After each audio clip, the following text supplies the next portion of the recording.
Uaminifu wa Mungu hautegemei matendo yako. Uaminifu wa Mungu hautegemei matendo yako. Uaminifu wa Mungu unategemea agano lake. Uaminifu wa Mungu unategemea agano lake. Kitabu kile cha Maombolezo sura ya 3 mstari wa 22 mpaka wa 23. Na kabla sijasoma haya maandiko, nifafanue kidogo tu. Tunapozungumza kwa habari ya agano, agano ni neno ambalo ni pana na unaweza ukalitafsiri kwa namna unayojua. Unaweza ukasema agano ni mapatano, lakini yenye makubaliano ndani yake. Makubaliano ambayo yanagusa pande zote mbili ambazo zinahusishwa katika hayo makubaliano. Maana tunapozungumza agano, kunakuwa na pande mbili au zaidi zinazoweka hayo makubaliano. Sasa tunafahamu kwamba nyakati tulizo nazo ni nyakati za agano jipya. Tayari agano hili litabiriwa. Mungu amekuwa akizungumza tangu kipindi cha agano la kale. Msingi wa agano jipya ni tofauti kidogo na msingi wa agano la kale. Tunafahamu Mungu aliweka agano na Ibrahimu kwa mara ya kwanza kabisa, lakini akiwa na mpango wa kutengeneza taifa takatifu, akiwa na mpango wa kutengeneza taifa la Israeli ambalo kupitia taifa hilo atadhihirisha nguvu yake kwa mataifa. Na tunaona baada ya Mungu kuweka makubaliano, alimpatia Ibrahimu sharti, akamwambia wewe utapaswa kufanya tohara, lakini pia uzao wako, wana wote wa kiume, kila mtoto wa kiume atakapokuwa amefikisha siku 8, maandiko yanasema alipaswa kufanyiwa tohara. Hii ilikuwa ni ishara ya agano. Lakini mtu anapofanyiwa tohara, ni kawaida kabisa damu huwa inamwagika. Jamani, ni sawa au sio sawa? Kwa tunaona msingi wa agano ni damu, lakini damu ya kibinadamu, damu ambayo ina madhaifu, damu ambayo ilikuwa haitoshelezi.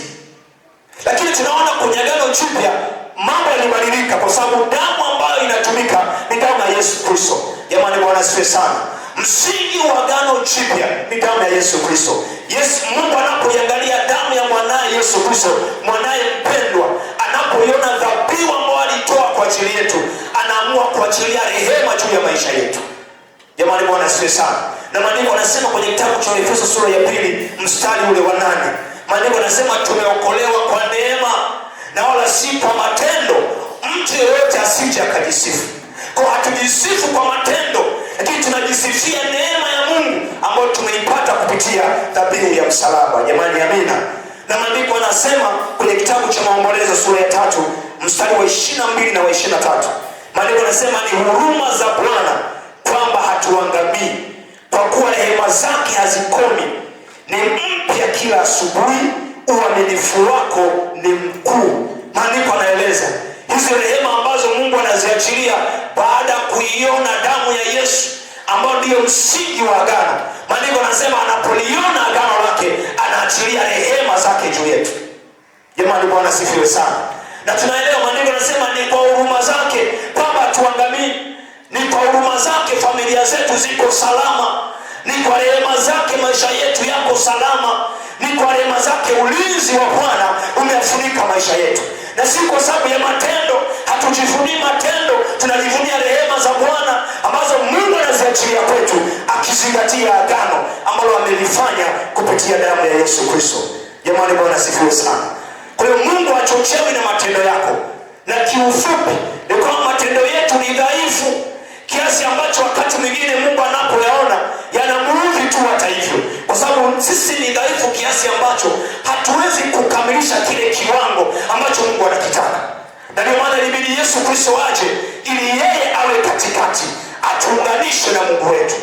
Jamani, Bwana asifiwe. Kwa uaminifu wa Mungu hautegemei matendo yetu. Kwa hatujivuni kwa matendo, lakini tunajivuna kwa sababu tunamjua Bwana. Na ndio maana Yeremia alisema mtu yeyote akiwa na sababu ya kujisifu, asijisifu kwa sababu ya matendo yake, lakini ajisifu kwa sababu anamjua Bwana. Jamani, haleluya.